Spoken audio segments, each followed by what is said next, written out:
Assalamualaikum warahmatullahi wabarakatuh. Perkenalkan, saya Muhammad Asad Sulaiman. Saya mahasiswa Universitas Islam Negeri Sultan Syarif Kasim Riau, jurusan Pendidikan Ekonomi, Fakultas Tarbiyah dan Keguruan. Video ini saya buat untuk memenuhi tugas pada mata kuliah Ekonomi Makro yang diampu oleh dosen Ibu Salmiah SPD MPDE. Di sini saya akan membahas mengenai pertumbuhan ekonomi. Adapun pembahasan yang akan saya bahas di sini, yang pertama pengertian pertumbuhan ekonomi, yang kedua faktor yang mempengaruhi pertumbuhan ekonomi, yang ketiga teori pertumbuhan ekonomi. Pengertian pertumbuhan ekonomi. Apa itu pertumbuhan ekonomi? Dilansir dari Kemenku Learning Center, pertumbuhan ekonomi adalah kenaikan kapasitas dalam jangka panjang dari negara yang bersangkutan untuk menyediakan berbagai barang ekonomi bagi penduduknya. Pertumbuhan ekonomi juga dapat diartikan sebagai proses perubahan yang secara berkesinambungan menuju kondisi yang lebih baik. Dalam kondisi perekonomian suatu negara, ekonomi suatu negara sendiri dapat dikatakan pertumbuhan jika kegiatan ekonomi masyarakatnya berdampak langsung kepada kenaikan produksi barang dan jasanya. Dengan mengetahui tingkat pertumbuhan ekonomi, pemerintah kemudian dapat membuat perencanaan mengenai penerimaan negara dan pembangunan ke depannya. Sementara bagi pelaku sektor usaha, tingkat pertumbuhan ekonomi dapat dijadikan sebagai dasar dalam membuat rencana pengembangan produk serta sumber dayanya. Adapun ciri-ciri pertumbuhan ekonomi, yang pertama meningkatnya produksi barang dan jasa, yang kedua meningkatnya output per kapita, dan yang ketiga adanya perubahan pada sektor ekonomi. Selanjutnya yaitu faktor yang mempengaruhi pertumbuhan ekonomi. Ada 5 faktor yang mempengaruhi pertumbuhan ekonomi. Faktor yang pertama, sumber daya manusia atau SDM. SDM merupakan salah satu faktor produksi dalam ilmu ekonomi, di mana dengan meningkatnya SDM akan mempercepat naiknya pertumbuhan ekonomi. Nah, ketika SDM itu naik, maka secara otomatis angka pengangguran itu akan turun dan angka kemiskinan juga akan turun. Faktor yang kedua yaitu sumber daya alam atau SDA. SDA bagi suatu negara ini sangat berpengaruh terhadap pertumbuhan ekonomi secara langsung. Kenapa?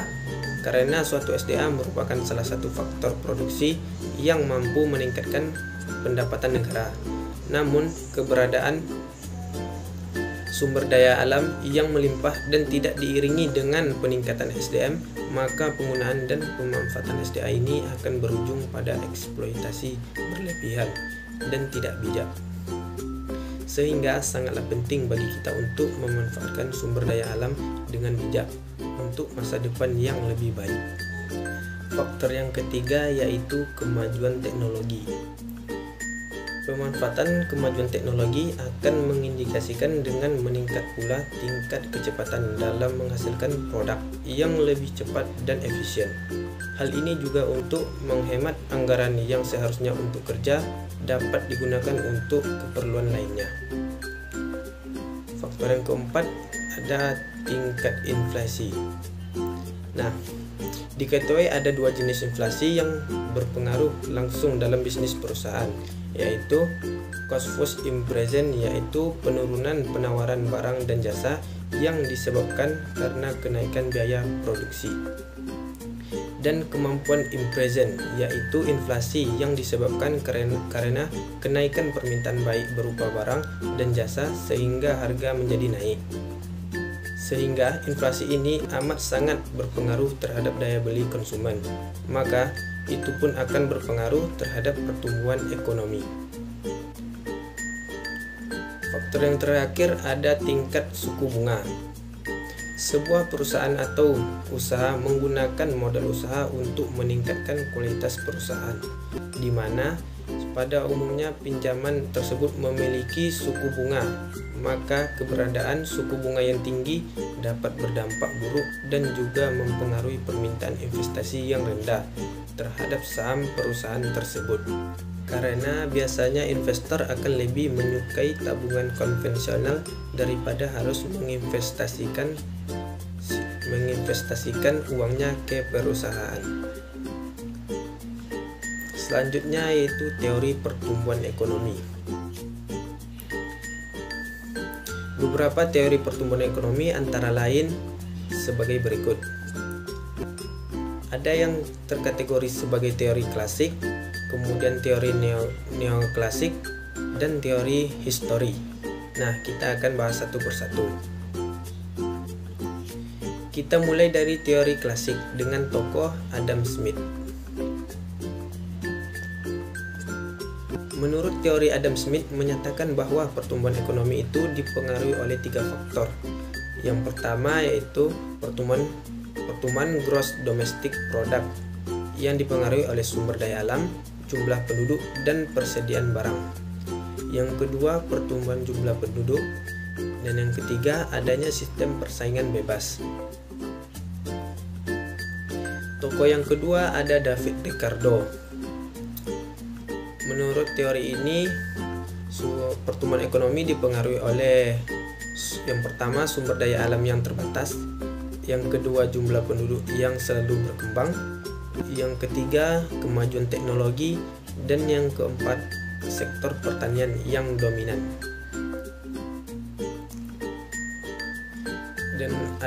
Dan tokoh ketiga ada Thomas Robert Malthus. Di dalam teori ini menyatakan bahwa pertumbuhan ekonomi seperti deret ukur, sedangkan pertumbuhan ekonomi seperti deret hitung. Sehingga jumlah penduduk akan berkembang lebih cepat daripada ekonomi, yang akan mengakibatkan upah tenaga kerja menjadi murah.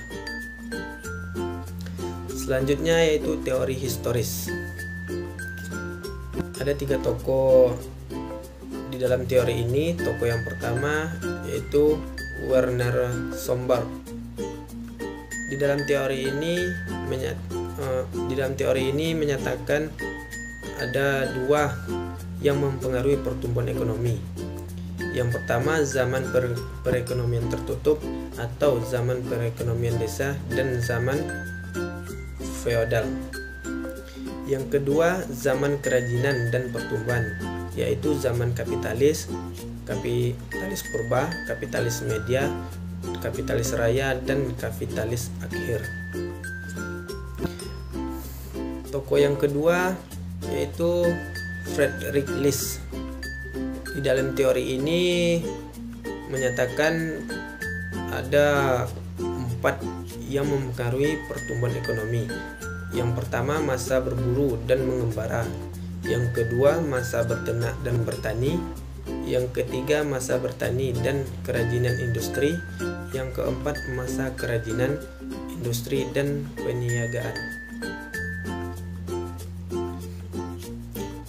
Selanjutnya ada teori neoklasik. Di dalam teori neoklasik ini terdapat 3 tokoh. Tokoh yang pertama yaitu Schumpeter. Di dalam teori ini menyatakan pertumbuhan ekonomi sangat ditentukan oleh kemampuan kewirausahaan atau entrepreneurship. Teori ini menekankan pada investasi yang dilakukan oleh para pengusaha, yang mana kemajuan teknologi sangat ditentukan oleh jiwa kewirausahaan masyarakat yang mampu melihat peluang untuk membuka usaha maupun memperluas usaha yang telah ada.